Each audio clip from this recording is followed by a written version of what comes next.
시편입니다.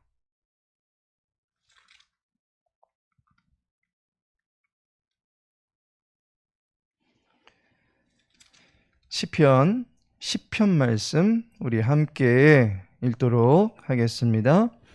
여호와여, 어찌하여 멀리 서시며 어찌하여 환난 때에 숨으시나이까? 악한 자가 교만하여 가련한 자를 심히 압박하오니 그들이 자기가 베푼 꾀에 빠지게 하소서. 악인은 그의 마음의 욕심을 자랑하며 탐욕을 부리는 자는 여호와를 배반하여 멸시하나이다.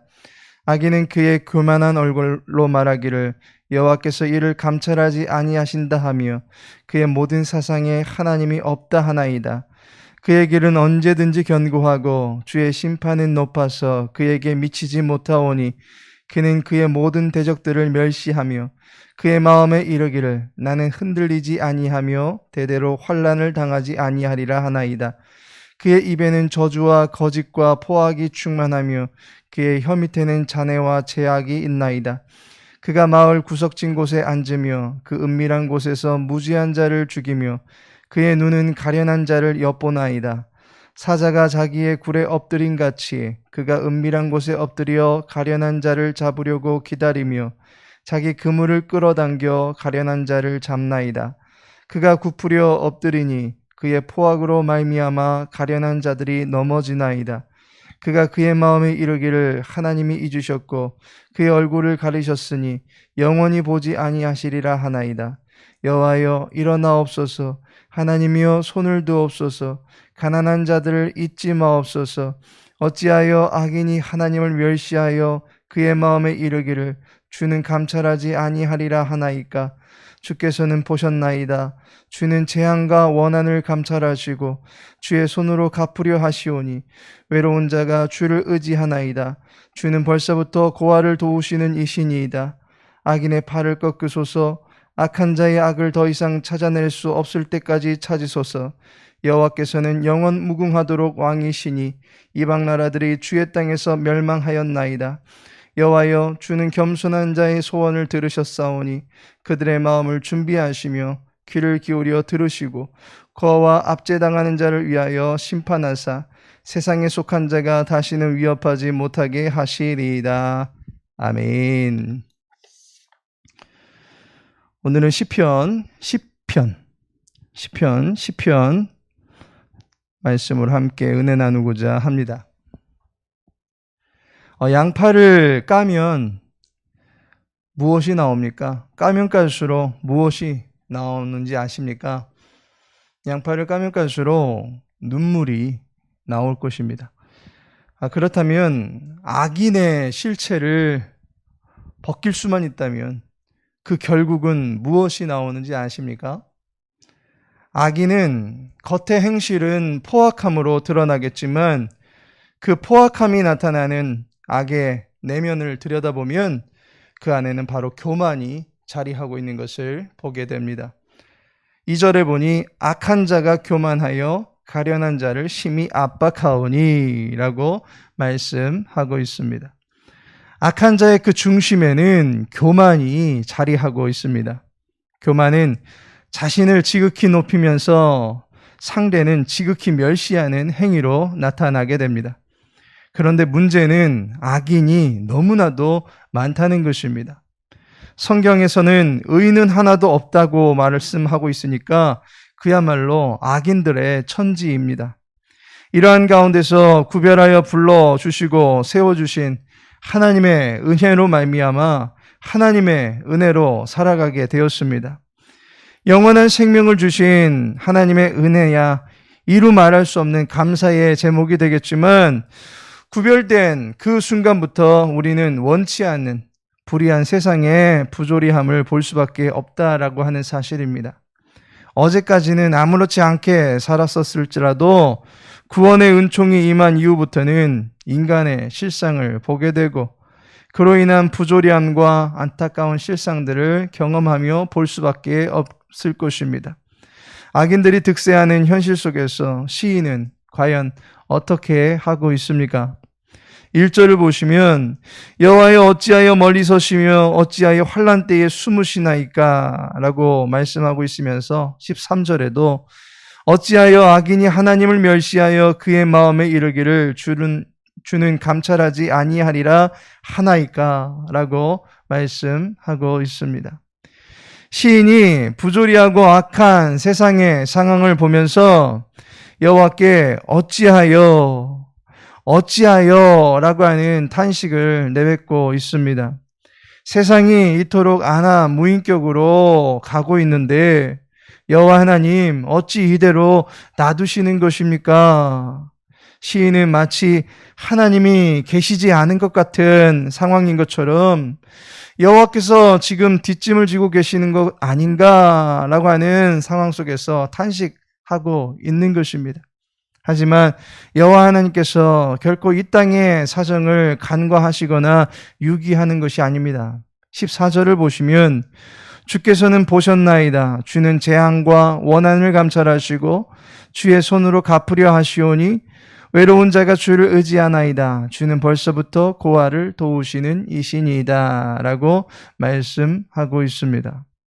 주님께서는 분명히 보고 계시고 또한 피해 입은 약자들의 처지를 갚아주시고 도와주실 수 있는 분이시다라고 하는 것을 고백하고 있습니다. 비록 시인이 원하는 시기는 아닐지라도 여호와 하나님께서는 분명히 악한 세상에 대하여 공의의 눈동자로 선명하게 보고 계신 것입니다.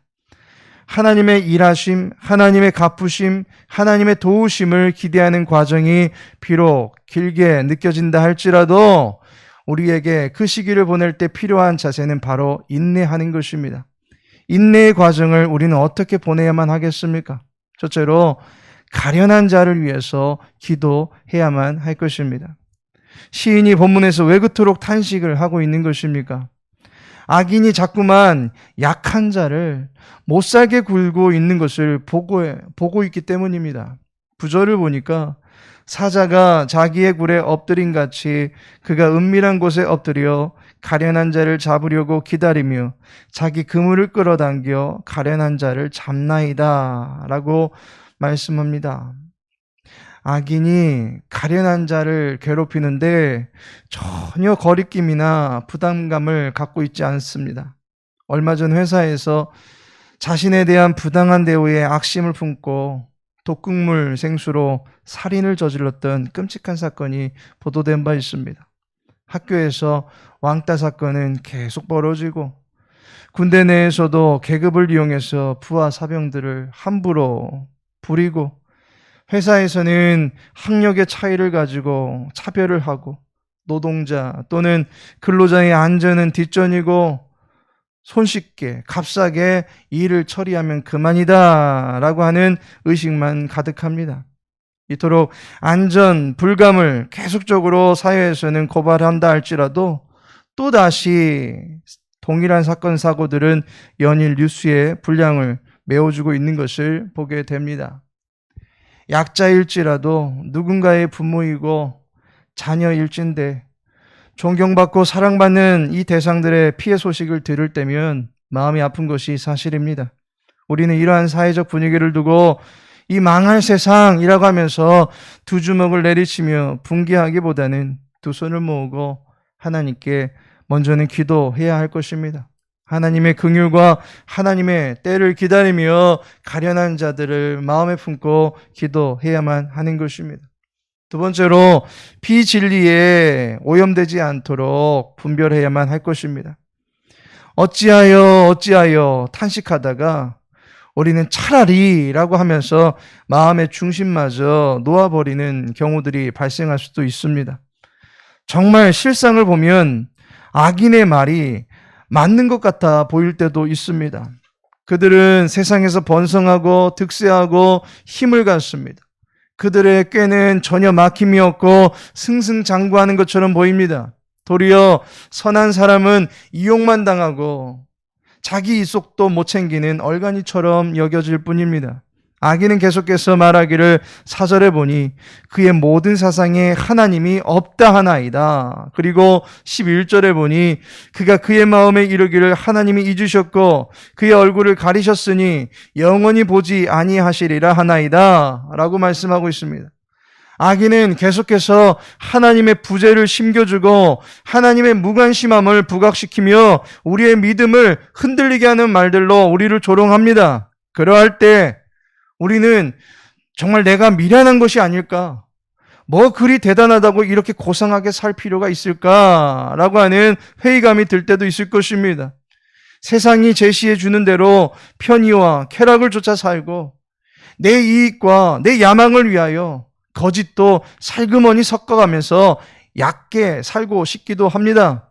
심지어 하나님을 위하여 드리는 시간, 재물, 힘 등을 아까워하며 자기 세뇌에 길들여진 믿음은 아닌가라고 하며 내게 주어진 믿음마저도 의심할 때도 있을 것입니다.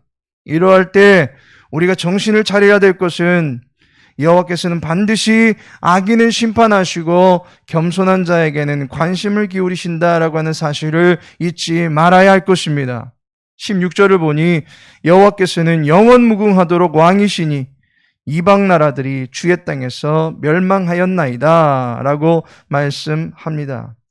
여호와께서 영원히 왕이시다 라고 하는 이 사실을 잊지 말아야 할 것입니다. 그리고 그를 대적한 모든 악인들은 그들이 설령 나라를 이룰 정도로 강대하고 많아진다 할지라도 그 결국은 멸망이다 라고 하는 사실을 잊지 말아야 할 것입니다. 악인의 끊임없는 미혹에 잠깐의 쾌락과 안정의 마음을 빼앗길 것이 아니라 영원토록 다스리시는 여호와만을 겸손히 의뢰해야만 할 것입니다. 진리를 끝까지 붙들고 가시기 바랍니다. 이 길이 맞나? 여호와를 부르는 이의 길은 분명히 맞습니다. 주님이여 이 손을 꼭 잡고 가소서라고 하는 어떤 찬양의 가사처럼 폭풍우 흑암과 같은 인생의 여정 가운데서도 주님은 우리를 반드시 이끌어 주실 것을 믿고 믿음 변치 않도록 주님의 도우심을 구하며 나갈 수 있게 되기를 소망합니다. 하나님께서 사랑하시는 성도 여러분, 뉴스를 보아도 신문을 보아도 답답함이 가득합니다. 모든 사람들이 제멋대로입니다. 세계도 각 나라도 제멋대로입니다. 모두 다 각기 소견대로 살아가는 세상의 형국을 보게 됩니다. 이러한 세상의 방종 가운데 피해를 입지 않도록 하나님의 도우심을 구하고 혹 주변에 어려움을 당하고 있는 이들이 있다면 그분들을 위하여 기도해야만 할 것입니다. 그리고 이상한 세상 속에서 정상으로 살아가는 것이 도리어 이상하게 여겨질 수도 있기 때문에 늘 진리의 성령 하나님께 갈 길을 인도해 달라고 구하시기 바랍니다. 믿음의 바른 길을 고수할 수 있도록 주님의 도우심을 구하시기 바랍니다. 마지막 날에 믿음을 보기 원하시는 주님의 그 소원을 이루어 드릴 수 있는 참된 믿음의 소유자들이 될 수 있기를 예수님의 이름으로 축복합니다. 다 같이 주기도문 하시고 자유롭게 기도하시고 돌아가시기 바랍니다. 하늘에 계신 우리 아버지여, 이름이 거룩히 여김을 받으시오며 나라에 임하옵시며 뜻이 하늘에서 이룬 것 같이 땅에서도 이루어지이다.